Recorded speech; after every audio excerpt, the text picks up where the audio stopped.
Sentra had advanced 10,000 years beyond current human development.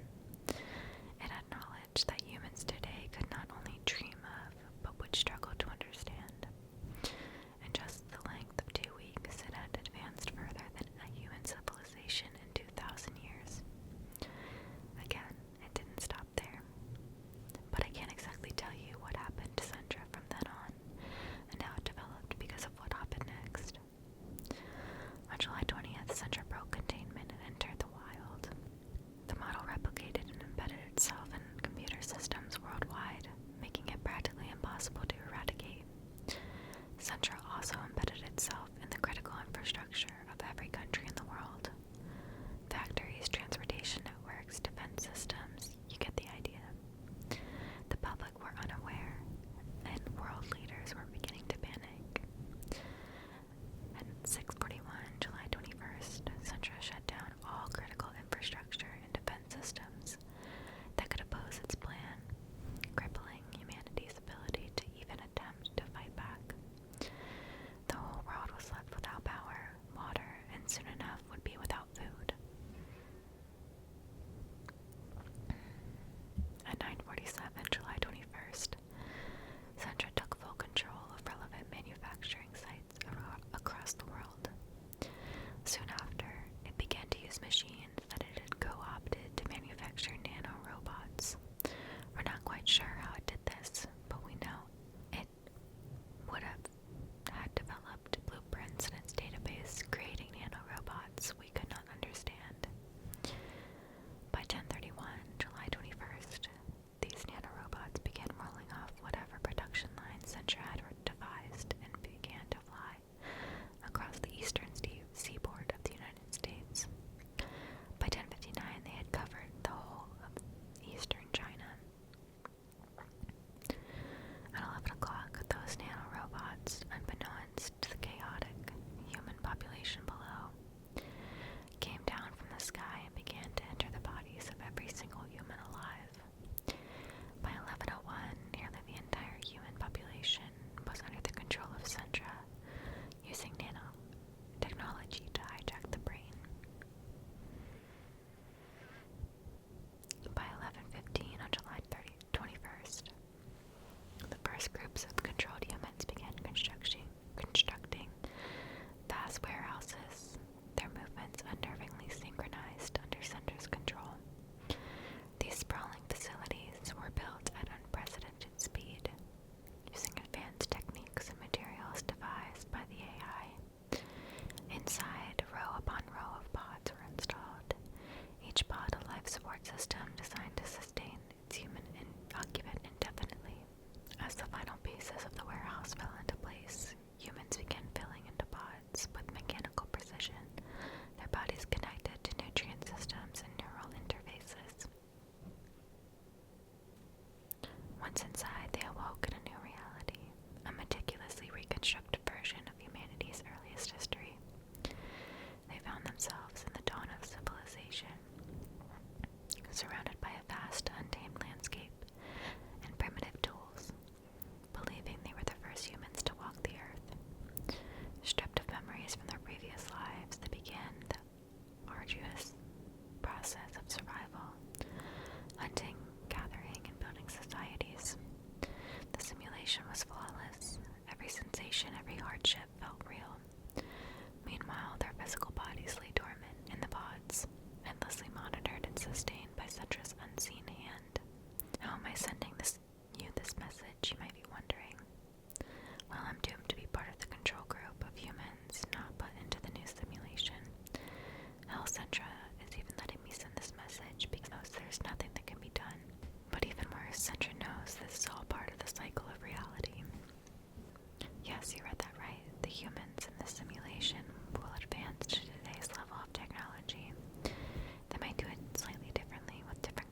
state law enforcement arrived at what should have been the outskirts of the farming community, they found a smoldering, burning fissure in the earth,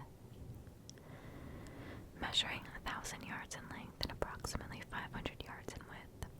The depth of the fissure was never determined. After 12 days, the statewide and local search for the missing 679 residents of Ashley, Kansas, was called off by the Kansas state government at 9:15 p.m. on the night of August 29, 1952. All 679 residents were assumed to be dead. At 2:27 a.m. on August 30th, 1952, a magnitude 7.5 earthquake was measured by the United States Geological Survey. The epicenter was situated under what used to be the location of Ashley, Kansas. When law enforcement investigated at 5:32 a.m., they reported that the fissure in the earth had closed. In the 8 days leading up to the disappearance of the town and its 679 residents, a bizarre and unexplainable event were reported by dozens of residents in Ashley, Kansas, and law enforcement from surrounding areas. On the evening of August 8, 1952, at 7:13 p.m., a resident by the name of Gabriel Jonathan reported a strange sight in the sky above Ashley.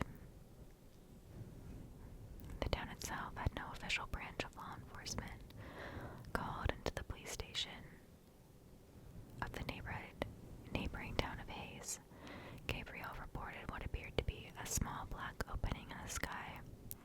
Within the next 15 minutes, the Hayes police station became overwhelmed with dozens of phone calls, all reporting the same phenomenon. The phenomenon was never reported by any neighboring communities. A decision was made to send a trooper to Ashley to investigate the matter the following morning. At 7:54 a.m. on the morning of August 9, 1952, Hayes police officer Alan Mace radioed the Hayes police station. He reported that despite following the one-way road leading into Ashley, he had become lost. According to his report, the road continued along its normal path, but somehow he ended up back in Hayes. Officer Mays went on to add that the road never curved or bent in any direction. At 9:15 a.m., 7 of the town's 10 police cars were sent to investigate the situation, and all members of the team came to the same conclusion.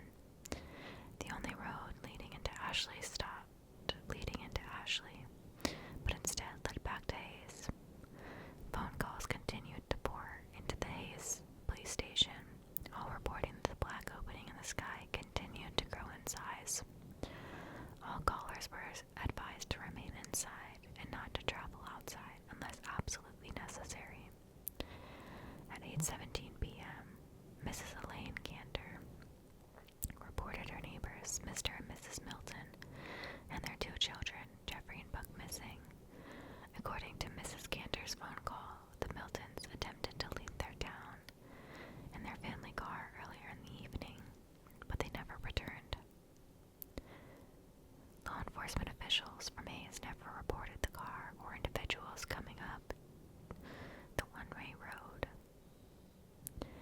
At 7:38 a.m. on the morning of August 10th, 1952, phone calls from Ashley into the Hayes police station reported that the town was in total darkness. The sun had never risen. At 10:15 a.m., at the request of Hayes law enforcement, a helicopter from Topeka, Kansas flew over the region in which Ashley, Kansas stood. The town was never observed from air. At 12:43 p.m. on the afternoon of August 11th, 1952, Mrs. Phoebe Danielski called into the Hayes police station. She reported that her daughter Erica had begun to have conversations with her father, who died 3 years prior in a drunk driving accident. To add to her concern, Mrs. Danielski reported that Erica was attempting to go outside into the dark to join them. Over the course of the next 12 hours, a reported 329 phone calls were placed into the Hayes police station, all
No fire was ever witnessed by any of the neighboring communities or law enforcement officials.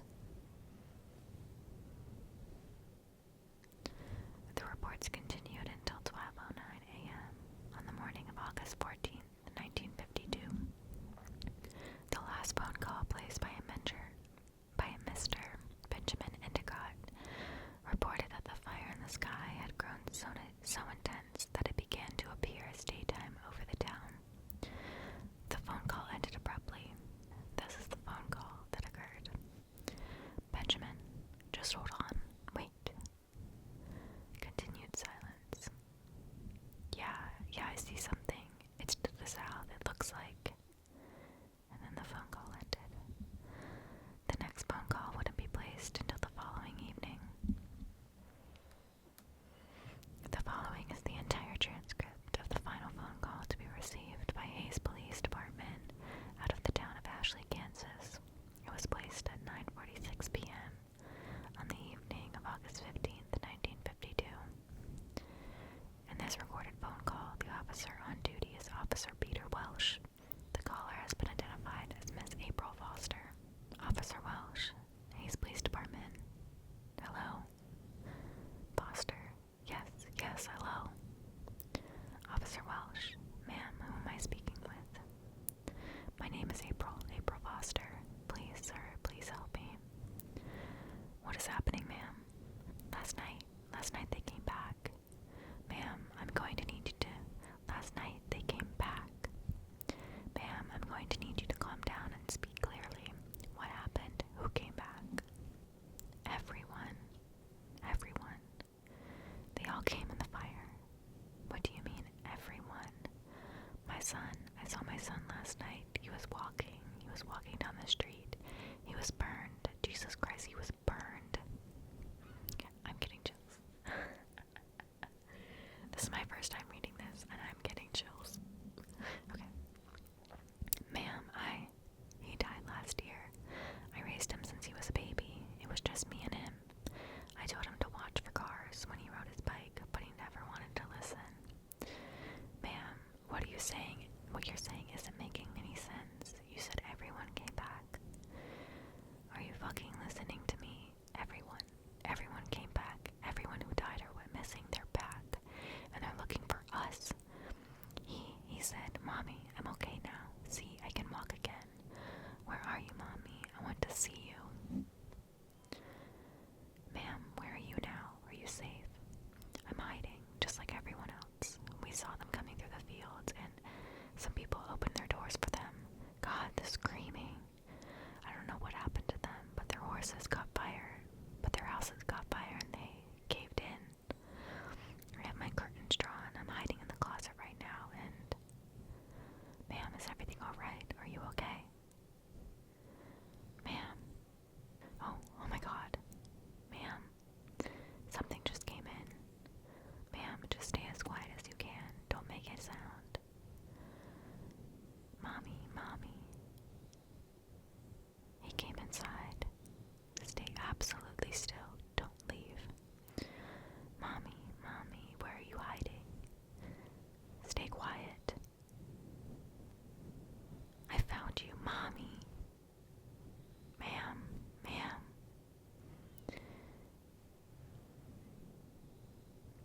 The following morning at 6:55 a.m., the law enforcement officials of the Hays Police Department arrived at the location of Ashley, Kansas. A smoldering, burning fissure in the earth was all that remained.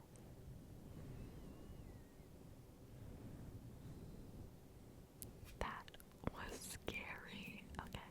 Whew. Guys, that was really good. That could be like a really good movie. This will be my last one for the evening. People had voted this one to be entertaining, so definitely more lighthearted than the last one. It's called I Can Tell You What Is Killing the Stars, written by Crimson Bayonet. Please heed my warning. The universe is already on a fast track to expiring, and you people are the only ones in the universe left alive at this point. I will tell you my story and travels in hopes that you will help your people survive. My name is Oren, and I've come from a different dimension, a different universe, trying to rescue and save as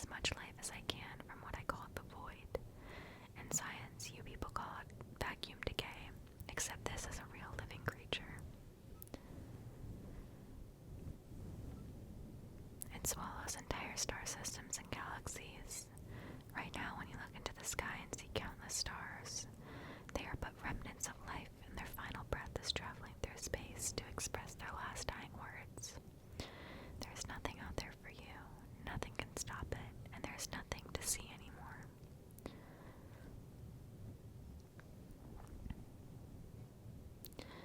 It will take millions of years before it gets to you, but I can let you know it's all dead out there.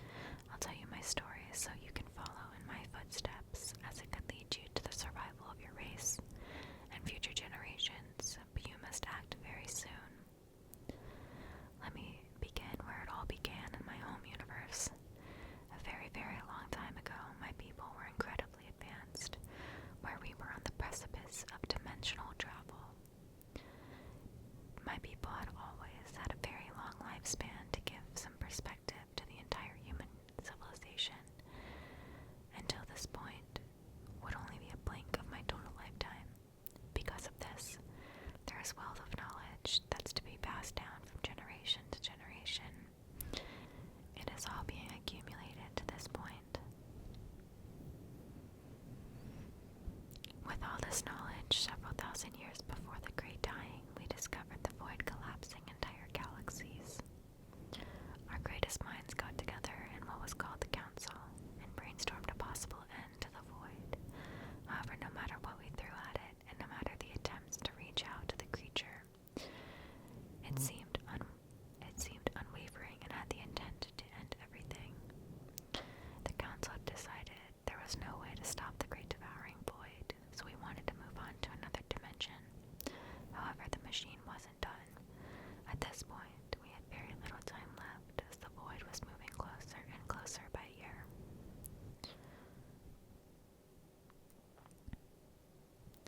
Soon after, there was a discovery of a new mineral.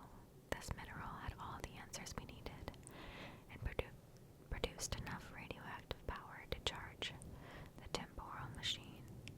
However, it was close to the void, so we extracted as much as we could before it would end up in the beast's gullet. The events after would lead to my eventual travel to 7 other dimensions, all containing the beast and all ending up the same, swallowed up into nothing. Within a few years, the Council was able to get a working model tested, and testing was on the way. I was a part of the Council at this point, since I was the head engineer that would facilitate the trials. The first one was with a young woman who couldn't be older than 6,000 years. She was short but perfect for the first test.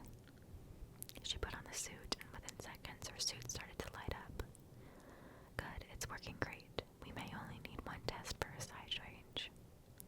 I thought to myself. Shortly after, the whirring of metal and popping became extremely loud. Shortly after, I started hearing the crunching of bone and tearing of flesh. Her screams echoed throughout the testing chamber. Her blood was leaking out of the suit, and mist of blood sprayed as the pressure grew on the suit. Before I could turn the suit off, it already collapsed her whole body into a round mass of meat and blood. This was not the last trial this happened. Time and time again, no matter the size or the tweaks I designed, they all failed each test subject, ending up as a puddle on the floor. The public grew wary, and fewer people volunteered. We ended up having to pay them to have people tested. After a year of failures, the void was within a couple hundred years, which to us was not long enough. I started with a stout man who was 7.2 feet tall and 265 pounds. That being said, he was a bit nervous, knowing the pile of bodies that he was trying to overcome. We were all scared of what could happen. I was on the floor this time and tweaking the suit to only jump to the nearest safe dimension. I found there was an issue, and the suit was on low fuel, but we decided to go forward with it anyways. You'll be okay, I promise. I'll be here to watch personally to make sure it all goes right, I said to the test subject. He looked at me with a nervous smile and shook his head in silence, accepting his fate whether he lives or dies. In a wave of my hand, the other scientist in the pod above pressed the button and activated. In a flash of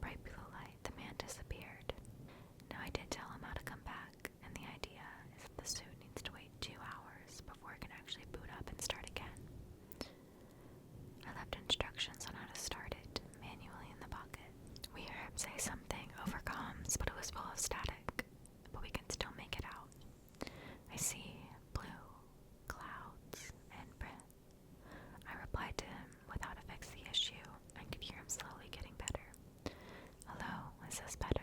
He said. Yes, much better. Go ahead and describe the area. There was a short pause. The sky is blue, and the clouds are normally akin to our clouds. Oddly, I don't see any other beings or life. I don't see grass or trees. It's all just dirt and stone. I wrote down some other information. It was only relevant to see if we can live there, so we might be able to plant trees or vegetables. While I was writing the notes down, I hear, "What the fuck is that?" It's a test subject. He was screaming and running for his life. Listen, you have to describe what's going on. What is chasing you? I can hear him puffing and puffing. I don't think it could have caught up. It's slow. I wrote this down and asked, what are its features? The test subject was able to catch his breath and say, "Whew, okay. The thing is bright orange and has 4 legs, with what looks to be stone covering him from head to toe. It's just walking around. There's no head I can see, and just legs and a body. Can I come back?" I note this on the pad. Alright, you can come back. Just pull the cord on your chest and press the button inside the glove. He sighs and replies, "Okay, here goes nothing." We can hear the suit whirl up and pop. Seconds later, I hear screaming coming from the admin room. I rush upstairs to find the male subject, unable to speak, but he was getting out of the suit, and the suit itself was on the ground. However, he was melted into the wall. No blood was coming out. It looks like he was fused with it perfectly. It wasn't until he started to flail his arms and grab on people that we studied him and his effects. An hour goes by, and I reported it only works one way, but the good news is it works. I reported this finding to the rest of the people, and with only a few days left, we started to mass produce the suit